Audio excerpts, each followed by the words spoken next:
Where does the line get drawn between offensive video and citizen journalism? Our guest today is Shahid Buttar, who is the Director of Grassroots Advocacy for the Electronic Frontier Foundation. It's an organization listed by Voices of Liberty as first on the list of digital civil rights groups fighting to protect the internet. So Shahid, how would you answer that question? Thanks for having me. And the question about the rights between journalism and the First Amendment protects the right of residents, whether citizens or not. So, including, for instance, undocumented workers. Anyone has a right to observe government in action. And it's the essence of the First Amendment. If you think about the 5 different rights that the First Amendment protects, one of them is the freedom of the press. A separate one is the right to speak. When you think about the tools that we today have available to us on the internet, the right to speak and the right to press converge, because all of us essentially are entitled to the same rights that journalists are with respect to disseminating information. And where I think this becomes particularly sharp, and where the rubber hits the road, you might say, is in the debate today. And I wouldn't even say there's a debate. I mean, I think there is a debate about police violence, and there is a debate being contrived by the state about the right to observe and record police departments. There's, just to draw this into very sharp focus, there's a case in the Third Circuit Court of Appeals. This is the federal appellate court that encompasses Pennsylvania as well as New Jersey, and it's currently evaluating an appeal from a district court decision in Philadelphia that held, as far as we know, for the very first time, that Americans do not have a First Amendment right to record police unless, according to this court, the photographer, the person capturing the video, announces their hostility to the police in that moment. And it's a harebrained decision that not only shreds the First Amendment, but also invites violence and even undermines the rule of law. And we could talk, a little bit about why that is the case. But the rights of people to observe our government in action are fundamental to both the First Amendment and our democracy. And we flirt with restrictions on those rights at great peril to our freedoms. Mm-hmm. Well, let me ask you this. The police department, as I understand it, are civil servants, right? They are civil servants, that's right. So, in essence, as taxpayers, they're working for us, correct? Yeah, that's right. We are their bosses. Okay. Yeah, that's exactly right. Now, you have to realize that there's a huge disparity in terms of the extent to which Americans are meaningfully poised to assert that relationship, right? I mean, there's enormous privilege that many people enjoy in the opportunity to assert that relationship with a police officer and not invite escalation, right? If your skin is dark and you live in a low-income neighborhood, trying to tell the police that they work for you is not a particularly effective strategy to, a peaceful encounter, let's say. Yeah, I hear you. I've had an encounter with a police officer that was very threatening to me, in front of my children, and caused my son to just lose it, but made me put down my phone with my camera and threatened to arrest me forcibly and take me away with my children in the car. Yeah, One of them which was a baby. A total, but not only violation of your rights, but a violation of the limits on their own powers. Right. I've been robbed by police before, like shaken down and robbed on the street by police in Chicago in 1999. And, police officers act with impunity. And the recent debate about police violence has been enabled only because technology has enabled people to then share with the world immediately images of their experience. And were it not for civilian observation, most of the lies about police shootings of the thousands of people who've died over the last several years at the hand, unarmed people who've died at the hands of police over the last several years, most of those lies would have been accepted, as they uncritically have been in the past. But what we are learning, precisely because we are getting real facts from people on the ground, is that the official stories are hogwash. And this shouldn't surprise us. There's an interesting parallel here to be drawn with respect to the war in Vietnam and the war in Iraq and the sanitization of news reports from war to avoid people learning of the reality on the ground, right? One of the reasons American opinion turned against the war in Vietnam is because we saw images of what was happening despite the official spin. Just like today in the social media context, we are seeing images of people's experiences with police, regardless of what the agencies and the news reports tell us. And I think the access to reality, access to truth, that's at the essence of the freedom of the press that the First Amendment tries to protect, not just for the rights of journalists, but for the right of our democracy to be informed. Right. That is what we have eroded already in the context of war reporting by eliminating independent journalists and forcing reporters to embed with military units. It's a similar move that the state is making with respect to trying to restrict the right of residents to record, observe, and record police departments and police officers in the official conduct of their duties. Shahid, there was an interesting interview I saw this morning, or last night, I think it was this morning, on CBC. I'm in Canada, and it was Desmond Cole.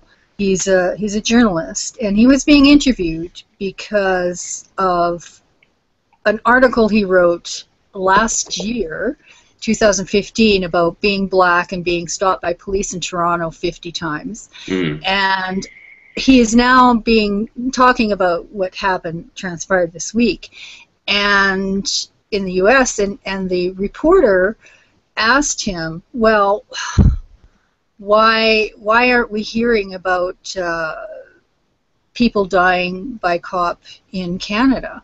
And he said, because it's more dramatic to show the images that are going on in the U.S. So he basically called her out on it, and then she said, well, if what you say is true, and of course he winced, right? So that is a problem too when you've got witness, you've got video witness, and there are still people who, particularly the higher ups, that can make change, but even just general citizens who don't see, even though there is video witness. How do you solve that? Right, the video itself is not enough to sway some people, and right. Well, there will always be demagogues and people inclined to defer to authority, right? And in video, there's no single magic bullet that will remedy injustice. And, civilian video is no magic bullet either. But what it has done is particularly force the press to fairly depict the facts. And so now we're having a debate that has effectively been suppressed for 400 years because nobody saw the facts, right? And so, yeah, people will be inclined to debate it. I do think that in the face of the facts that the transparency enables, the movement for justice is inexorable. And there will certainly be, there are today people, not just in the press and not just in the culture, but certainly policymakers who continue to fight a rearguard action trying to defend police departments. I'd place President Obama at maybe the top of that list. And there's been a piece of legislation that's been pending for the last 16 years called the End Racial Profiling Act. It was almost signed into law by President, wait for it, Bush in early 2001, before the 9/11 attacks pushed it off the political table. I remember being in a meeting in 2010 with the chair of the House Judiciary Committee, and we asked Representative John Conyers, or his chief of staff who was with us in the meeting, when do you plan to reintroduce the End Racial Profiling Act, which by that point we had been waiting for a decade to be signed into law. There was now a new president whose signature achievement before coming to the White House was passing a racial profiling bill in Illinois. It was a year into the administration, right? So it's not like they just came in and had plenty of time. We asked Conyers staff, when are you going to introduce the End Racial Profiling Act? And they say we are waiting for the administration's support. It is 2016, and we are still waiting for the administration's support of the End Racial Profiling Act, which is inexcusable given that there is a frothing national controversy about police violence, and the president has paid a great deal of lip service to the rights of communities that are being wantonly abused as well. And here's where I think another place where the rubber hits the road, when addressing the structural and systemic issues that are enabling police violence, the president has, as you would expect a chief executive of a country to do, has defended the executive branch. But here's the problem. The executive branch of this country, whether it's police departments at the local level, whether it's the FBI and the NSA at the federal level, our law enforcement and intelligence agencies are lawless and serially violate legal and constitutional limits on their powers, serially abuse constitutional rights en masse. And here's the very sharp point. are the fundamental, most present danger to the rights and liberties of Americans. And members of Congress, for instance, swear an oath of office when they enter Congress, when they enter public service, to defend the Constitution of the United States against all enemies, foreign and domestic. And the principal enemies of the Constitution are domestic ones, and they are agencies that are charged with the task of keeping us safe. And I think there is a profound irony there. And I dare say that most of the political establishment is on the wrong side of that constitutional fence. And I think the founders of our country roll in their graves to witness what has happened. I've said that on multiple occasions. If they saw what was going on today, it would just be, it's so anathema to what they founded this country on. Indeed. So. And getting to the overreach of authority, you talk a lot about the NSA and the digital rights. We've seen a lot of examples lately with Apple not wanting to release the phone of a would-be terrorist. So where is that going? The controversy was, I mean, Apple was more than happy to support the government in any way that it could. What Apple was being asked to do was to build new code to undermine the security of its devices, and that's what it appropriately declined to do. But yes, absolutely. I mean, I think you're right to raise that controversy. Well, if I were to rewind the tape a little bit, I'd really locate the beginning of the contemporary constitutional crisis in the 90s. When, well before 9/11, when animal rights activists and environmental activists were being charged with terror offenses for essentially politically motivated vandalism. And that was the beginning in the most recent era. Of course, government attacks on free speech go back into the 100 years to when the FBI was first founded. But the contemporary cycle, you might say, started in the 90s. It escalated after the 9/11 attacks, particularly after the Patriot Act was enacted, which expanded mass surveillance authorities. It's when the FBI began its most recent phase of the witch hunt targeting peace and justice activists and Quakers, the one that culminated into the sting operations targeting mosques and Occupy sites. The emergence of the mass surveillance regime under the Bush administration obviously was problematic. I believe that its bipartisan entrenchment under the Obama administration might be the more historically dangerous precedent. Because at least when it was happening under the first administration that created it, there was the opportunity to restore the rule of law and constitutional limits on executive power when those actors were out of office. When President Obama came into office and then did nothing to restore constitutional order and allowed the NSA to continue essentially monitoring America en masse, absent the individualized basis for suspicion that the Constitution requires for the state to place someone under scrutiny, what that does is several things. But the first thing it does is threaten democracy in America because it erodes the freedom of thought. And I can explain how that happens if that's of interest. The other thing it does is particularly play out what I would describe as an eerily prescient prophecy made by a former president, the last commanding military general to win the White House, President Dwight Eisenhower, who in 1961, in his last address to the American people, warned us that exactly this would happen, that a combination of military, industry, and if you go back to one of the earlier drafts of Ike's speech, Congress would conspire to undermine democracy in America, not because anyone is devious, but simply because the profit motive mixed with secrecy equals dangerous things to people's rights. And we've seen that over and over again, whether that's the CIA conducting rogue foreign policy and committing thousands of human rights violations all across Latin America for decades, whether that's the police militarization that wave of corruption enabled, right? Don't forget it was in the 80s and the 90s that the CIA was importing drugs into the US, and these are not conspiracy theories. The agency has admitted to this, though not until the late 90s, so at the time no one knew that the narco traffickers killing police departments in Miami and LA were funded, trained, and equipped by the CIA in order to fuel the CIA's right-wing rogue foreign policy rebellions in Latin America. But what happened when cops in Miami and LA started dying? Then the police in the United States got militarized, and then becomes a whole other cycle of domestic human rights abuses, also fueled by the very same military-industrial complex that Ike warned us about. It's now domestic police departments that are buying used military equipment. It's domestic police departments buying surveillance drones, buying less lethal munitions, buying armored personnel carriers.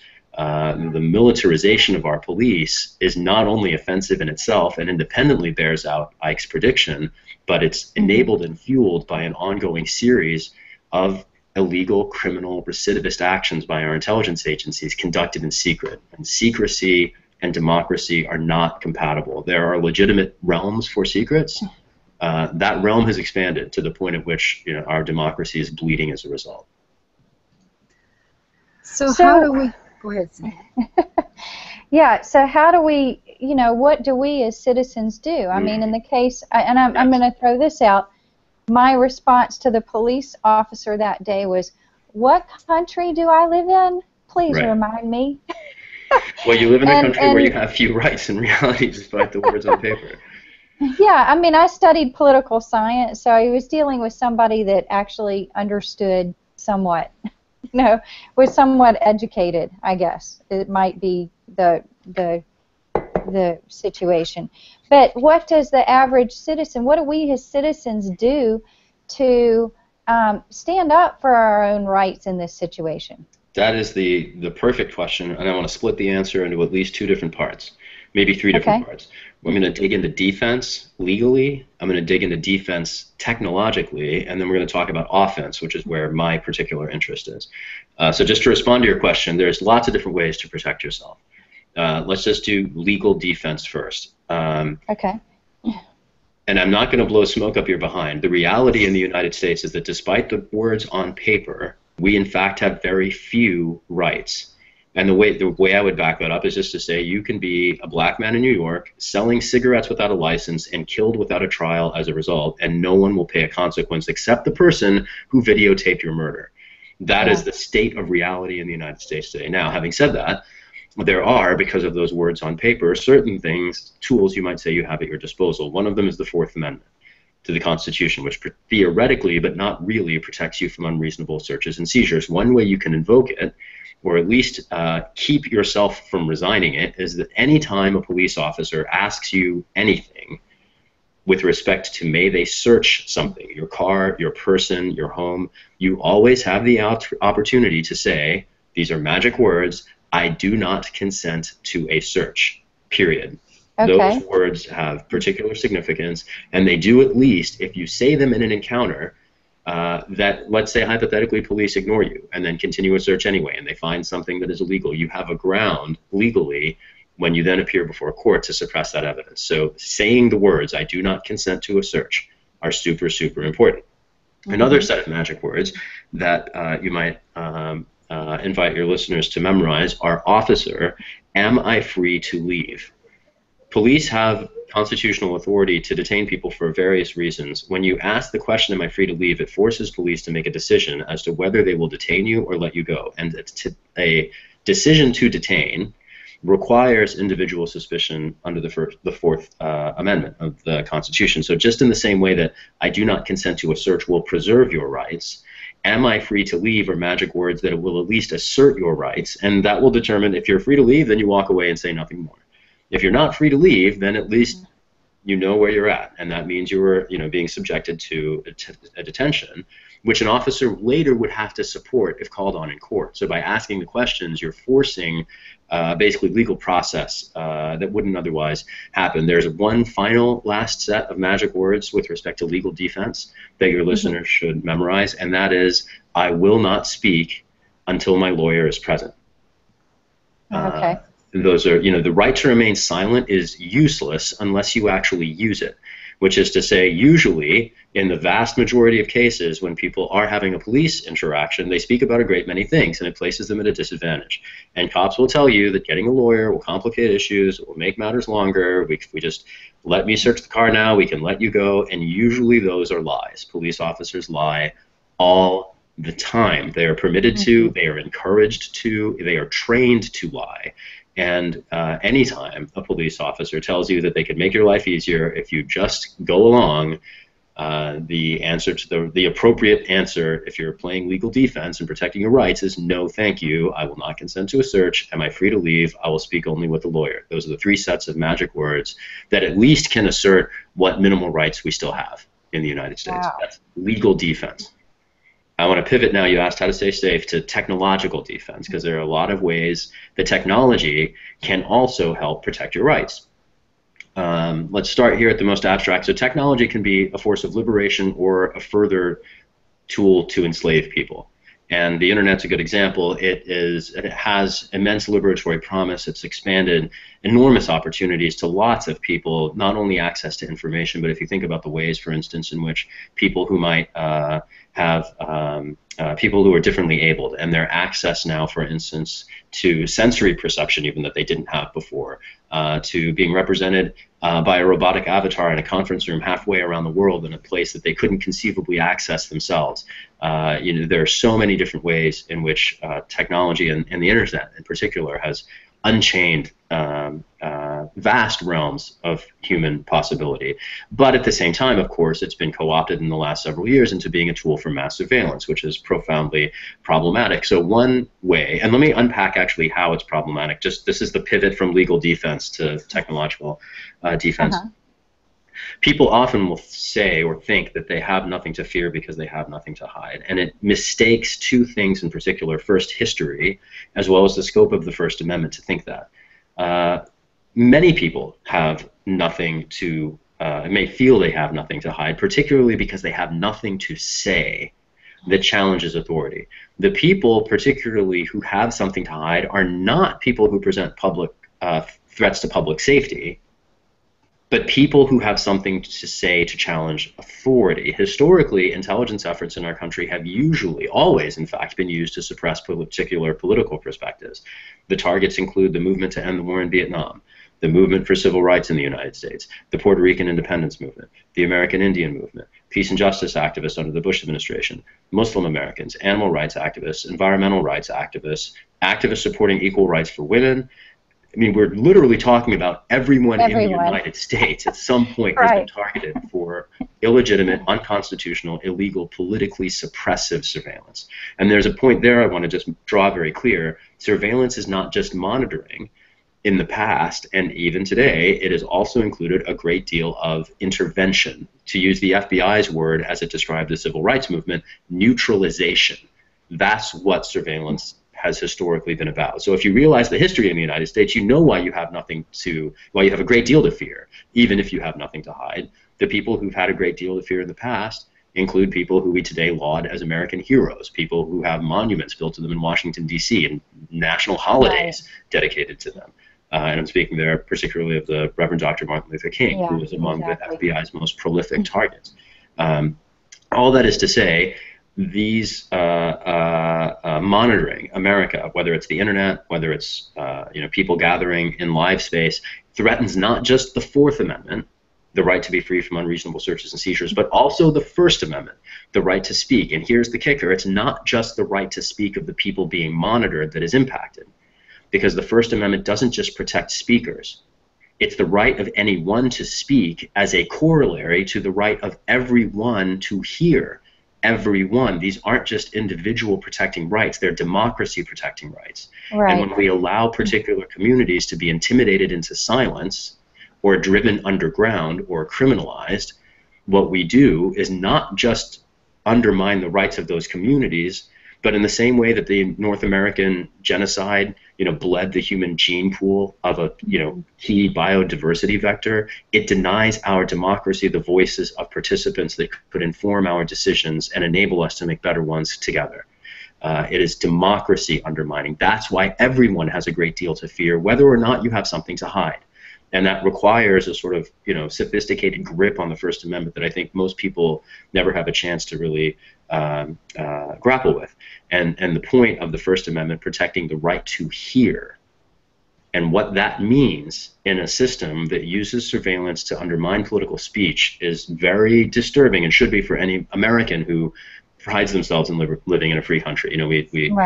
We sing about living in a land of the free and the home of the brave, and unfortunately we're really neither, because a brave people would not accept these kinds of restrictions on our liberty, and free people are not monitored pervasively subjected to mass incarceration and torture with impunity. Right. Those. Well, and at some point, the reality is democracy is becoming a myth that is taught in a civics class in 9th grade that isn't really a reality. Yeah. So, that's actually what's happening. That's the concern, when it's no longer really real anymore. Well, that gets us to offense, and I don't want to skip technological defense. So let me do 2 minutes on that, and then I'll do a couple minutes on the offense, because both are important. Technological defense really was rooted first in the sort of conscious use of technology, as opposed to just the unfettered acceptance of whatever corporations might hand us as tools, and also embracing tools that can help protect your privacy, like encryption. Let me take those in just that order. Anything that you use online that is free, or at least cost-free to you, usually comes with an invisible cost, because those services treat you like the product as they sell your data to other services, namely advertisers. So the first opportunity you have, if you want to protect your privacy, is to think very critically about the free services that you use, because most of them aren't really free. They just look that way. And there are usually really free, and by free I mean not just cost-free, but also free as in freedom, open source, freely available alternatives. That is to say, easy-to-use tools that you can use online that don't track your activities and report them to corporate advertisers. So looking for those kinds of alternatives and taking advantage of those free open software alternatives is step one. Step two is to embrace encryption. Encryption is simply math. It's the use of math to build ciphers, codes, to protect your communications so that the people you're communicating with are the people you think you're communicating with. There are a series of free tools that we developed at the Electronic Frontier Foundation that I'd encourage anyone to use. The first one to explore is HTTPS Everywhere. I can put a link in the chat window here, but this is basically a tool that will, for instance, if you're using an open Wi-Fi network in a cafe, will keep a malicious hacker, or if there's a criminal syndicate trying to do mail fraud and steal people's information from the cafe, it would keep your web history encrypted so that someone intercepting the stream couldn't see which websites you were visiting. They couldn't steal your password. It encrypts the connection between your computer and the websites you're visiting.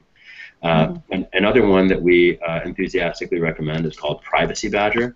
Privacy Badger is a plugin for your browser that essentially can alert you when your browsing is being tracked by, for instance, a corporate advertiser. These are both free tools, not only cost-free to you, but also freely available. You can look at the source code. You can audit the source code to make sure that these programs do what we say they do. There's an entire movement in software to develop these kinds of tools instead of proprietary corporate tools that take advantage of their users. So exploring encryption. Another opportunity I note that with respect to encryption is encrypted messenger apps. So WhatsApp is one that Facebook recently rolled out. It's built on the same protocol. It's a different app called Signal, made by Open Whisper Systems. I'll include a link to that in the chat window. But Signal is the top of the line program or app with respect to sending secure either text, group texts, or for that matter, phone. And it runs over the Wi-Fi network, and if somebody, it basically blocks, for instance, the NSA from monitoring your phone calls. That's one way to think about that tool. There's another set of tools with respect to encrypting for instance, your data storage. Full disk encryption is available by default. It's a built-in, I should say. You have to turn it on Macs, and there are plenty of programs on PCs and Windows that you can also download to enable encryption of your data separately from your communication. So encryption is a tool that can keep you safe even when the law fails. I want to say that again. The technology can keep you safe when the law fails, and the law is failing us over and over and over again, and we will continue at EFF and other organizations to go to the courts to seek the relief for the violations of the rights that our governments continue to commit. But going back to just before, the last thing you'd said was that it seems like a crisis in democracy. And that one, you asked me before that, how can we fix it? So I want to get to offense, because this is what keeps me up at night, and I think this is where we all have immense opportunities. When a police officer or an agent of the state is standing in front of you demanding something from you, your power to impact a situation is at its ebb. You have, in the moment, basically very little you can do. About the only things you can do are say, I do not consent to a search, am I free to leave, and I will speak only with the lawyer present. That's all you can do. Anything else you do just makes things worse. But what you can do when you're not standing in front of a police officer is build power with your neighbors to assert constitutional principles and restore constitutional order to the chaos that is reigning the United States at the moment. And that sounds very complex, sounds very abstract, but I'll make it very simple. The essence of democracy is meeting people, listening to their concerns, connecting with them, building relationships and associations, and raising your concerns together. That is how we've gotten everything in the United States, from, you know, the opportunity for women to vote, to the opportunity to go home for the weekend, to Social Security, to, you know, all of everything good in this country. The right to vote for, you know, people of color have come through grassroots mobilization that has challenged our institutions. We cannot rely on judges or elected representatives to vindicate our rights for us. The key to meaningfully being an American, citizenship is about engaging with your neighbors to talk about issues. And particularly, I think one thing that gets under-regarded, people forget to listen. Listening to your neighbors is the very first thing you can do to build a movement to recover our rights, and to expand our rights to include communities like African Americans who, quite frankly, have never been allowed rights in the first place. And the most powerful things we can do are to make introductions among friends or acquaintances or allies or neighbors or colleagues who share concerns or maybe share an experience, to bring people together and allow them first to realize they're not alone, second to expand their information base, and third, this is where it gets really important, to mobilize and to express our concerns together. And this is one other principle here to not lose track of, is that when we mobilize, if in our coalitions are diverse communities that actually represent the various swaths of the cities and states that we come from, we are politically inexorable.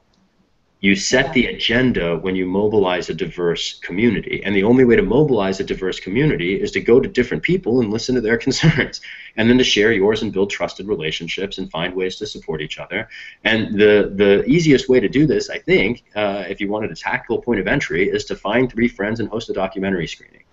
You know, if you're creatively inclined, there's groups in several parts of the country I've worked with that do political spoken word speak outs, where, you know, you find 4 poets and you take over a street corner and you hold it down for as long as you've got poetry to be there, and then you go home, drink a beer, and come out next week and do it again. And, you know, with respect to the documentary screenings, you know, you pull together whoever you can in a community center or a church. You have a list. You ask people who want to get more information to sign the list. You have a discussion after the documentary. A month later, you email the list and say, okay, we're going to screen another one. Who wants to curate the next one? And then you build it. You know, there's lots of easy ways that don't require a lot of time to pull people together. And is there a particular documentary that you recommend? Yes, several. In fact, the Truth and Power series is a series of short-form documentaries. They're each half an hour. They're produced by a filmmaker in Los Angeles, Brian Knappenberger. He did The Internet's Own Boy about Aaron Swartz. He was a genius who was unfortunately taken from us by a government witch hunt that drove him to suicide at the ripe age, I think, of 26, after having done amazing things in his first 20 years. I remember that. Right? And so the film, The Internet's Own Boy, is an incredible resource in itself. But the Truth and Power series, Brian's doing short-form documentaries, again, half an hour. The episode that comes to mind that I've screened a couple times unpacks basically the use of military surveillance equipment in the hands of local police departments, specifically used to suppress the movement for Black Lives. That's the stingrays in the hands of local police targeting the Black Lives Matter movement. And it's profound, it's revealing, it's illuminating, and I think it generates a great deal of discussion for any community watching it. And the key is the discussion, right? The documentary will have information, but the whole point of getting people together in a space is so that they can speak their truth and they can learn from other people around them or whatever they're watching. And getting to the discussion and giving people a chance to talk about these issues, to explore the dissonance between the principles that we're taught to value the principles that we're taught our nation espouses, and then the actual values that are revealed in practice. There's a profound tension there, and giving people a chance to explore that together, and then think ultimately not just, why is this messed up, but what can we do about it, right? For instance, I mean, that spectrum is huge. There's a network we just launched at EFF called the Electronic Frontier Alliance that brings together at the moment 24 groups in about 12 states that are doing exactly this, mobilizing neighbors to come together in real space, offline, to talk about issues, train each other, expand their information base, and mobilize. And those are groups like at the University of Pennsylvania, Pen for Privacy is a student organization. There's several of those in the Alliance. The Oakland Privacy Working Group on the other side of the country is a community organization made up of community activists. These are working people with families who together have done some amazing things, including restraining intelligence collection and surveillance activities by the Domain Awareness Center in Oakland, mobilizing across the Bay to support another EFA group, a similar community organization, the Peninsula Peace and Justice Center, which successfully, and here's a good case study, worked in their county board to secure an ordinance that forces local law enforcement agencies to publicly reveal any plans to purchase surveillance equipment before they do it, and then get the council or the board of supervisors, in this case is the board of supervisors, affirmative approval to buy that equipment before deploying it on the streets. That's a huge change, because in everywhere else in America, we only start debating surveillance technology 10 years after it's been rolled out in the streets by police in secret and then abused for 10 years. That's the story of IMSI catchers, the devices that capture cell phone traffic that increasingly police are using, that the Truth and Power series explores, for instance, their use against the Black Lives Matter movement. How do we mobilize a group of citizens to surveil the police?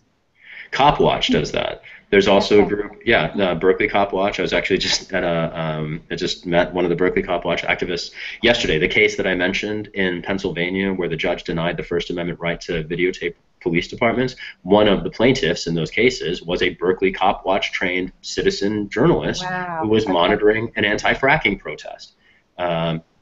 So there's the observation of police is a crucial opportunity to help support the movement. Another organization I'd mention in that same space is Photography is Not a Crime, PNAC. Yes, we love him on the show. Yeah, Carlos is great, totally. He's amazing. So, and these organizations don't just do that work, they also train anyone to do that work. Just a brief gloss here, you'll hear a lot about police body cameras, and I would suggest to you that anybody who thinks they're a good thing, they have some redeeming aspects, and there are examples of unprovoked police murders that have been revealed by police body cameras. But by and large, police body cameras present profound threats to civil rights. Yeah, right. Either they're not working for some reason, but think about it in these terms. Even when they, like, what happens when a body camera works?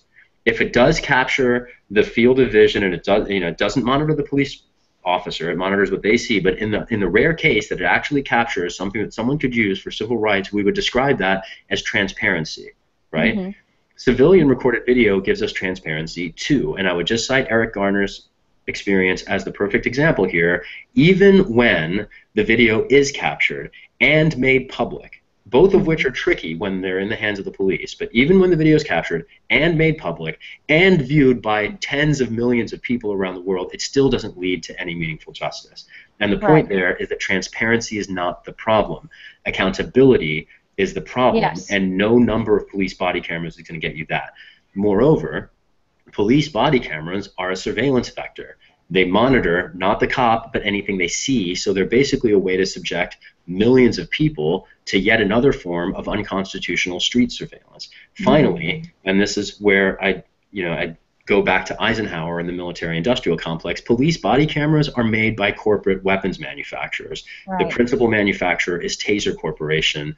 When the president earmarked $75 million for police body cameras, that's money that could be going to job training programs, it could be going to after-school programs, it could be going to any number of ways to reduce violence in our communities, more effective than throwing yet another appropriation at the military-industrial complex that created this mess in the first place.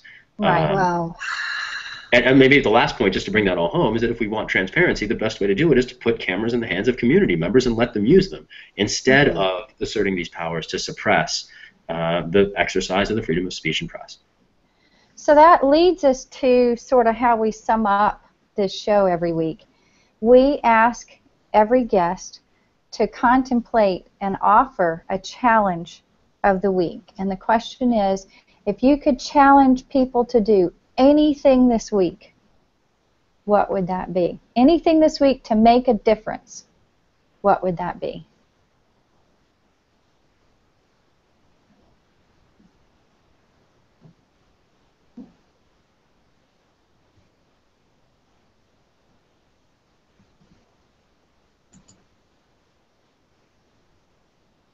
Did he freeze? I think so. Oh. Oh. That's like a loaded. That was a loaded question. Oh, here he is. Sorry about that. I'm not sure what happened. My browser closed. Fell off, I guess. Yeah. If I could challenge people, it's about as much as I got. If you could challenge people this week to do something to make a difference, what would that be? Be brave. We are a land of the free and the home of the brave. And being brave means a couple different things. The first is don't let fear drive your actions. And if you're fearful of whether it's a mass shooting or a terror attack, recognize that the path to security is not in empowering people who are there to keep us safe through the unfettered use of their weapons or the secret operation of their dark arts abroad. The way to be safe is through our rights and to practice sane policies that don't inspire people around the world to want to do things to us. These are elements of a holistic equation of citizenship that we would be that behoove us to consider if we're really interested in the underlying security equation. Being brave also means being resilient. And in the face of the attack on our rights, it includes reaching out to your neighbors, not allowing yourself to be intimidated into the silence that can threaten to engulf your voice, knowing that you're being watched. But even though you're being watched, recognize that you stand with millions of people, both in your immediate proximity and around the world, who share the same concerns, share the same aspirations, share the same struggle for rights that have characterized our species, I dare say, for millennia, as we have sought and gained increasing protections from essentially arbitrary might. Right? The habeas corpus in the Magna Carta, you could say, is a world historical triumph over the power of might making right, by basically asserting the power of an independent judiciary to challenge detention in that case. We lost that right in the early 2000s. Habeas corpus is a shell of its former self. We're losing rights that have stood for hundreds of years in a time of relative peace. We're not living through World War II at the moment. And World War II, there were horrendous violations of people's rights, including the detention of 100,000 Americans for no reason other than the place that their blood came from. But in the context today, being brave means not allowing yourself to be intimidated, speaking your truth, actively reaching out, meeting neighbors. You might be intimidated just because there are a lot of forces that keep us apart today, whether it's economic competition, the pressure to work 3 jobs and still have any energy when you get home. Being an active part of your community is part of being brave. It's part of being resilient. And speaking your voice. So speaking your voice, being part of your community, making introductions, sharing information, these are all processes that we're happy to help with at EFF. I encourage people to check out the Electronic Frontier Alliance, EFF.org/EFA. We're here to help support grassroots organizing in communities across the United States, and student groups and community organizations and hacker spaces. We're here to help connect you to others who share your concerns, and we're excited to do that. And I do just want to come back to one piece that came up about 10 minutes ago.